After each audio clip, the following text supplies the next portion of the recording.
We're glad to be here. Where's that? Okay. Right. Oh, being recorded. Yeah, it's being recorded. So we have a little script that our school provided with us just so that we give you all the information necessary. So don't mind me. I'll be reading off a script, but it's okay.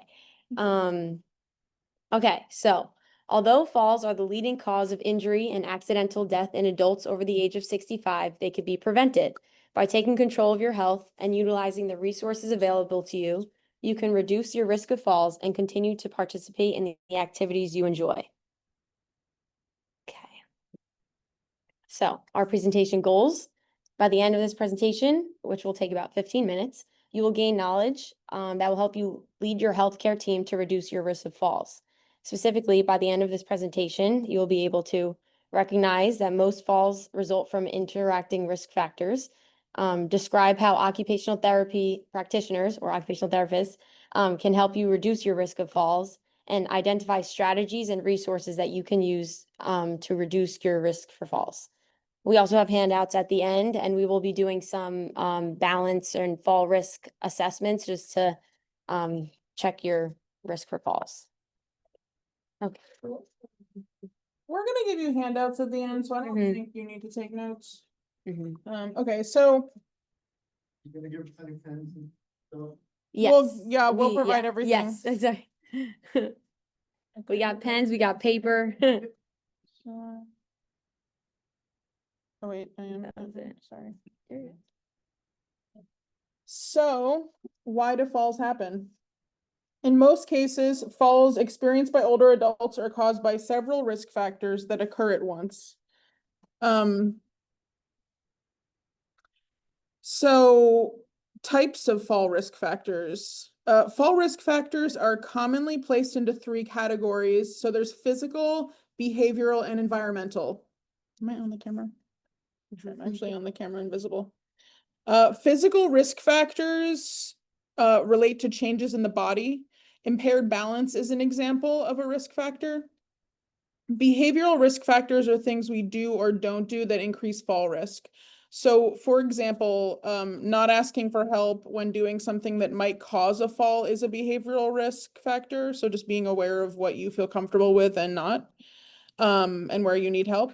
And environmental risk factors are typically hazards in our home or community, such as loose throw rugs on the floor of your home, unclear pathways, pets being underfoot, or like cords being kind of, open out in the room.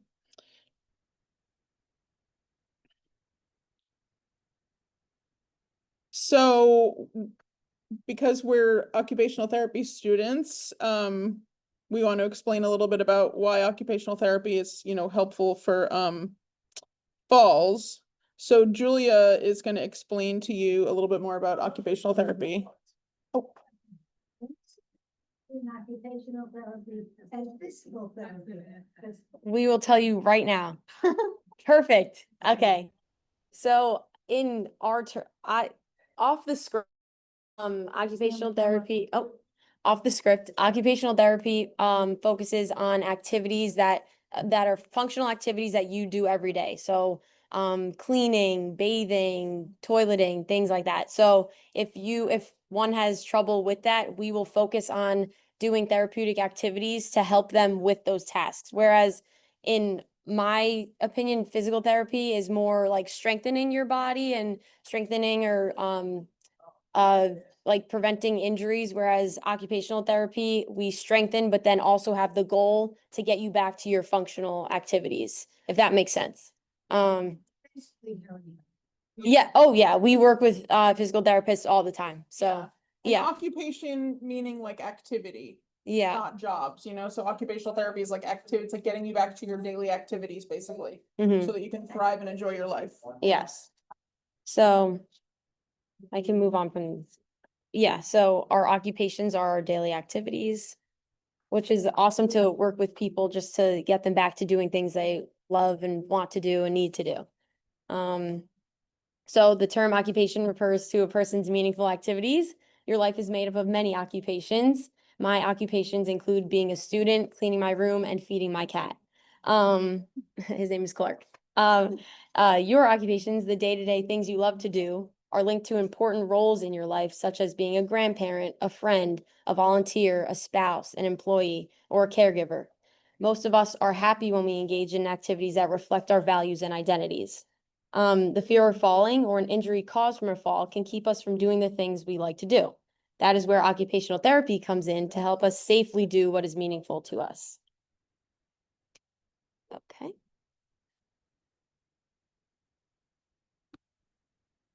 Okay, so when it comes to preventing falls, occupational therapists can in many ways help in various settings, including hospitals, rehab centers, homes, and in the community.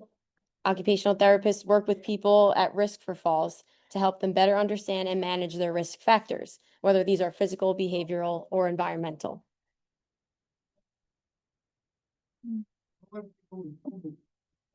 Yeah. Oh, really?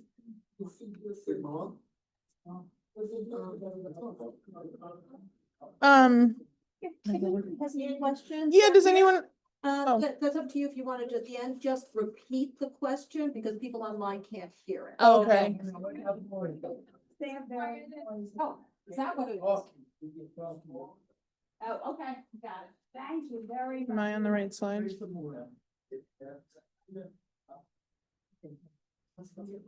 How do we know what slide we're Um, on? So, next slide. this is the next one. Mm. This one? Thank you. So, is that correct? Mhm. Okay. So, again, continuing on the role of occupational therapy and falls prevention. So occupational therapists also work with people after they've had a fall, when the injury disrupts their ability to be involved in their daily meaningful activities.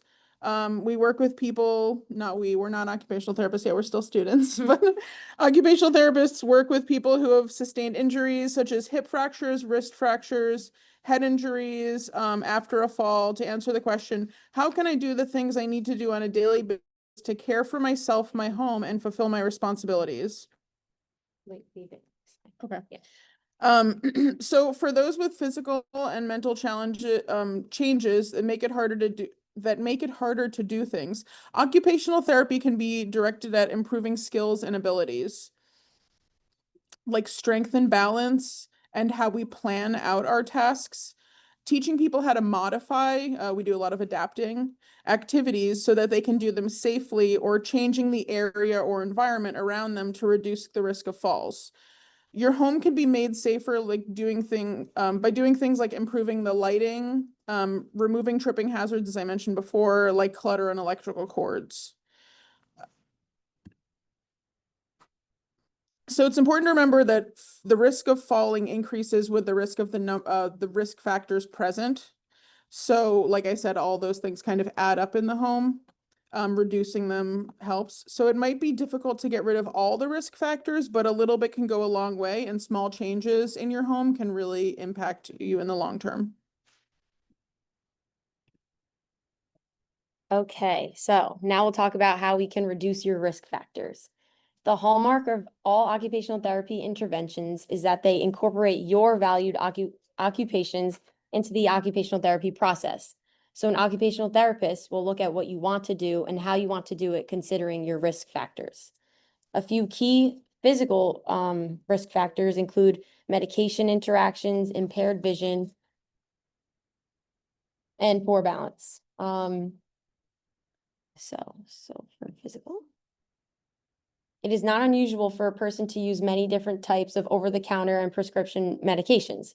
However, these medications can interact and create health problems that increase fall risk. Speaking with your doctor or pharmacist about your medications and how they make you feel is an essential step to reduce your fall risk. It is also important to stay hydrated, since medications can reduce your hydration level and can lead to dizziness, confusion, or falls. Once you or your doctor determine a medication plan that works for you, occupational therapists can help you incorporate it into your everyday routine through lists, schedules, and reminders.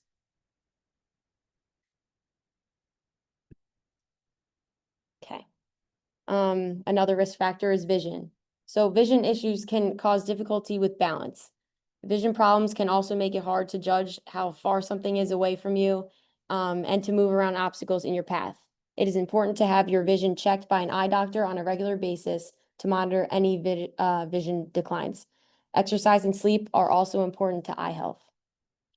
Occupational therapists can also help by teaching people living with macular degeneration, glaucoma, diabetic retinopathy, or other vision issues how to complete daily tasks by helping them learn new skills such as visual tracking or the ability to move one's eyes from left to right to see any potential barriers in their environment. Vision skills such as tracking can help people learn to use their remaining vision more efficiently and effectively.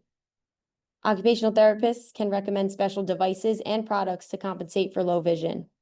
Tailored equipment such as magnifiers or talking computers, clocks, and timers that don't require vision to rely on can really improve safety and functioning. A home safety assessment by an occupational therapist might be helpful for a person with low vision to identify potential problems and solutions in the home. And the last physical risk factor, balance. For people needing to improve balance, occupational therapists use a number of strategies. Some suggest balance improvement programs such as Tai Chi or moving for better balance. Others show clients how to safely improve their balance skills during day-to-day activities. The key is to safely maintain an active lifestyle. Occupational therapists can help people learn more about what their bodies can and cannot do and teach people how to modify activities so that they can still do these activities as safely as possible. Okay. And now we have behavioral risk factors. So those were the physical, here's behavioral. Every person has to make decisions about how to engage in activities to be as safe as possible. Sometimes we need to plan ahead and modify how we do things to take advantage of our strengths and compensate for things that we are no longer able to do as well as we used to. Okay, so take a look at this picture. What could this woman be doing differently to put her at less risk for a fall? You guys use a ladder, yeah? Getting your growth rate. Yes, a reacher tool, yes. Oh, yeah, good idea. Rearrange slower. our cabinets so she doesn't have to climb on. Perfect, that's, yep, another answer. To rearrange what you have in the dining room ones, just. Yep, put things she, Use on the top shelf, put it. yes, Thing over you could. exactly, exactly. Just repeat what somebody in the audience says, because you can't. hear Sorry, them online. yes, Okay. so they said use a ladder, like a safer step stool, which is one of our answers here. Use a reacher tool to reach and grab stuff at the top. Rearrange your cabinets so that the things you use most are in the lower cabinets, so you don't have to reach high frequently. We also have, she should remove clutter or obstacles on the floor that could be a fall hazard, such as this vacuum right here, right next to her. Yeah, the stool doesn't look stable, like you said, use a stable step stool or ladder. And she could have planned ahead, we said, to ask for help or get someone else to do it to prevent her falls.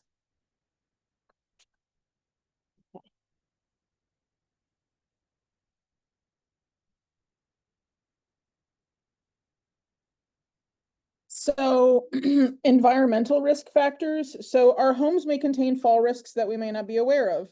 Take a look at the room in this picture. What might be a fall risk? Yeah. She said the carpet and the cord on the floor, And the shoes. shoes. And the spread. of The blanket Yeah, also is quilt. falling off the bed. The desk is too close. Okay, the Yeah. desk is too close to the bed. Those are all, yeah. So that's everything on our list as well. Mm-hmm. You named it. Yeah.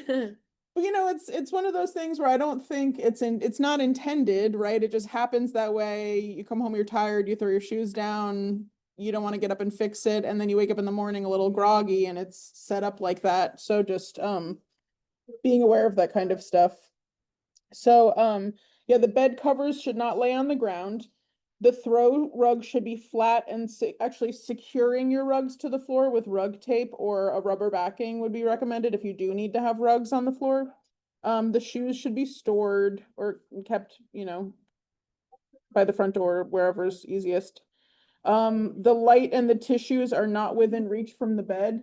So that requires like a farther reach.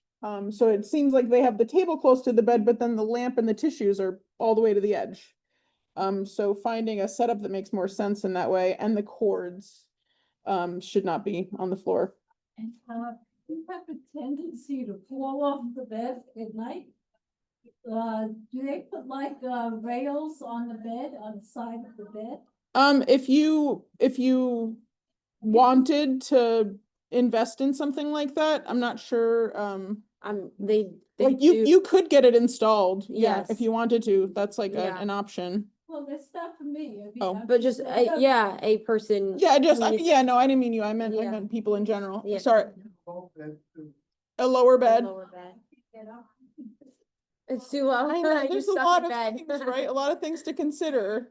That's why it's very individual, and Yeah. that's why every person has individual needs. There isn't really one across the board solution. Mhm. So these are just general recommendations. And occupational threapists do home assessments to analyze the home and see what's risky and what's not. Yes. Make sure the cat is not, like, underneath. Yes. Yes, yes. Yeah, so I make sure trip the cat- over I live with my cousin while I'm in school, and I trip, her dog is always under my feet, and I'm Yes. tripping all the time.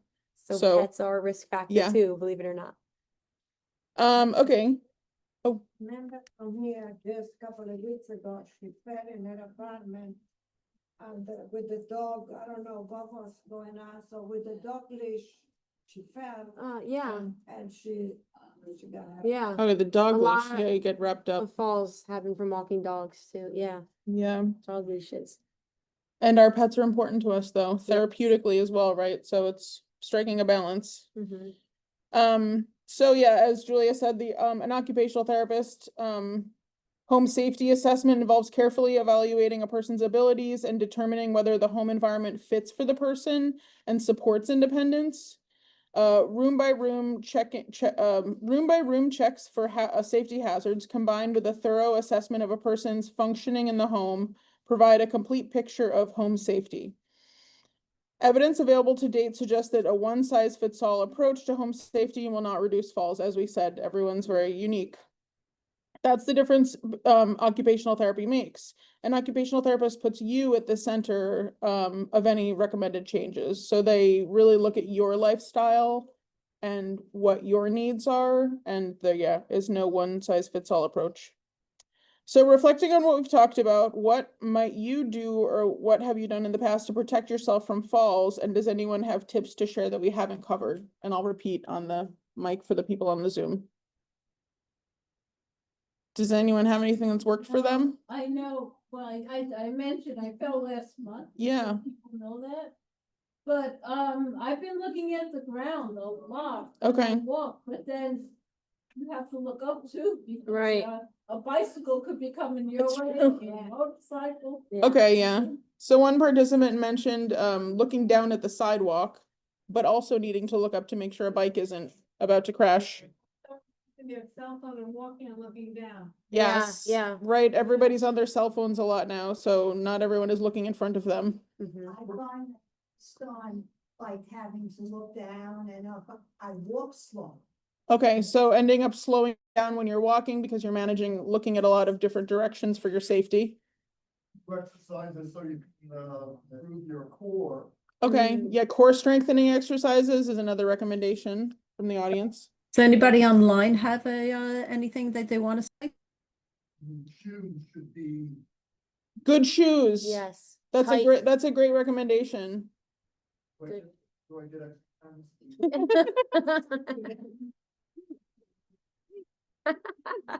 Okay, so Julia is gonna take over now. Okay. Thank you. Next one. Next one. Okay, so the summary of strategies to reduce risk for falls. Keeping in mind all that we learned today, here's a review of strategies to protect yourself from the possibility of a fall. So it's important to talk to physicians and pharmacists about medications, get an eye exam regularly, stay active and exercise regularly, find alternatives for potentially risky behaviors, maintain a healthy sleep schedule, stay hydrated, and identify and eliminate fall hazards in the home. The stay hydrated part, you shouldn't be drinking late at night, because if you go to the bathroom too often, you might. Yeah. Right. So Probably should stop at 6 o'clock or something. one participant mentioned that drinking late at night can cause you to have to go to the bathroom in the middle of the night, which then can also increase falls. So it's being mindful of the timing of when you're drinking your water. It's important to drink it throughout the day, but I don't know what time. I think it's Yeah. different for everybody, but I think we did learn about the time. Yeah, our teacher Um, actually recommended that, actually, if you get dehydrated in planning to not drink at nighttime, you end up going to the bathroom more, actually. I know, it's what, we can't win. So I think it's just, maybe taking smaller sips leading up to bedtime, so you're not drinking a lot, but that you are getting a bit of water. But yeah, I'm sure it's just like talking to your doctor also, because everyone's on different medications. Yes. Including me, and my water intake is all dependent on that, so Mhm. But seniors Oh. go a lot. it's true. Yes. I get dehydrated at night, and so I have a water bottle thanks to me, and I take sips. I Yes. forgot, because I have to, Yeah. Okay, and that's what helps at night. doing the Okay. smaller sips. Yeah. That's a great idea. You mentioned taking smaller sips at night to prevent staying dehydrated. So in conclusion, falls can be prevented by taking charge of your health and utilizing the resources that are available to you. You can lower your chance of falls. Talk to your physician about services such as occupational therapy to help prevent falls. So sorry, yes. You should have good lighting. Yes. Yes, good lighting. Yes. That's a great recommendation. That's a I mean, not huge so one. good, you wanna sleep. Yeah. So you can see where you're going. Right, or Yeah. easy access to your lighting. If you get up to have the lamp next to your bed, you can turn on if you need to go to the bathroom. Or motion, yeah, my Yes. mom has a motion sensor in her apartment. It's great. It's right next to the bathroom. That's a Yeah. great idea. I also keep a flashlight next to my bed. So that's a great idea. So yeah, so now for the people on Zoom, the presentation is completed, and we're gonna continue on with some assessments with the in-person folks Mhm. here. Thank you for coming and joining us today. Okay. All Thank right. you, everyone. Thank you for your Thank participation you. too. That was awesome. Okay, so now there's.